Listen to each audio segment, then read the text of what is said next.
Moi, je dis place de la Rep, mais je crois que c'est les plus anciens qui disent Rep. Maintenant, on dit Ré, place de la Ré. Et on va descendre dans cette crypte qui nous est miraculeusement conservée. C'est une des plus grandes cryptes urbaines de France. Hein. Ah ouais. Moi, j'aimerais aussi que Limoges brille de mille feux et qu'on dise tout de suite, elle est belle cette ville et tout, elle est magnifique, genre, je sais pas moi, Aix-en-Provence ou des villes comme ça qui clashent d'un coup, quoi. Et, on peut pas dire non, c'est pas beau, c'est magnifique partout. Mais c'est un peu lassant, alors que là, tu crées la curiosité, tu crées la surprise, et alors que les gens ne pensent pas à ça. Et ça fait plaisir. Enfin, c'est excitant, en fait. C'est agréable et excitant de faire découvrir des petites choses comme ça. Enfin, des petites choses d'ailleurs qui ne sont pas si petites. Mais moi, ça me plaît beaucoup toujours, en fait.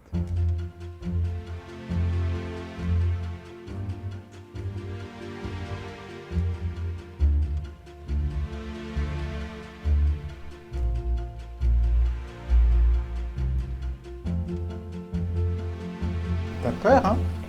Oui, t'as peur. Oh. Voilà. Bonjour messieurs, dames.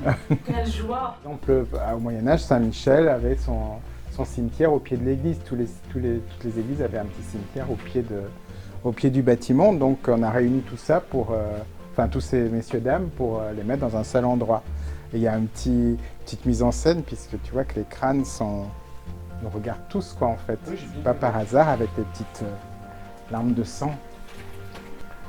Voilà, c'est un des petits secrets de Limoges, en fait. Bah écoute, si t'es pas gentil, on sait où te mettre, hein, maintenant.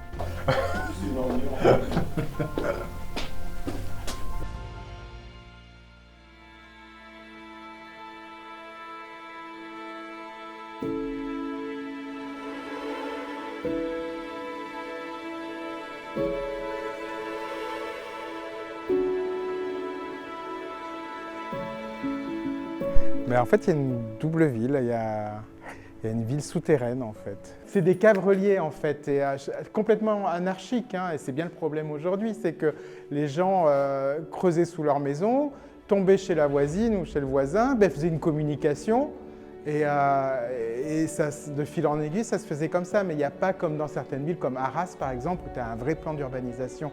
Et puis aussi les marchandises, tu as par exemple place des Bancs, rue Ferry, tout ce quartier, ce carré d'or, là, ce triangle d'or qu'il y avait à l'époque, des gros commerçants, les Ardents par exemple, pour ne citer que, ils creusaient en bas aussi parce qu'ils n'avaient pas de place pour entreposer leurs marchandises, des Lyonnais qui venaient acheter ou des Bordelais qui venaient acheter.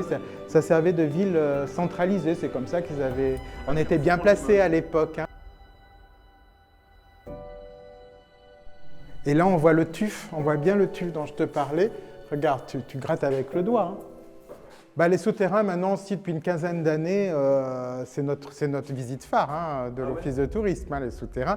Mais le décor est là. Et puis en plus, les gens sont curieux de savoir si, pour les Limougeaux, sous leur maison, dans le centre-ville, il n'y a pas des souterrains. Tant que j'aimerais Limoges, j'aurais toujours quand même ce petit truc de partager une passion. Ouais. Donc tant que j'aurai cet amour inconditionnel de la ville, qui m'épate à chaque fois, parce que je me dis, je vieillis, quoi, et je dis, ça va se calmer quand? C'est toujours là, et du coup, c'est ce qui fait les petits déclics, quoi, qu'il y a, qu'on ne se lasse pas, en fait. C'est de l'amour, hein. C'est comme quand on est amoureux de quelqu'un et qu'on l'aime toute sa vie, quoi. Je pense que c'est un peu ça, quoi. C'est une relation qui dure. Des fois, j'ai envie de partir, j'ai envie de la casser, puis non, j'y arrive pas, quoi, parce que c'est la mienne.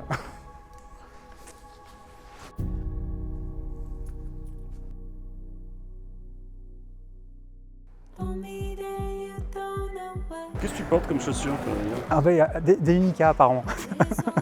Ah, on est parti! Mais on est des bons vivants dans le Limousin.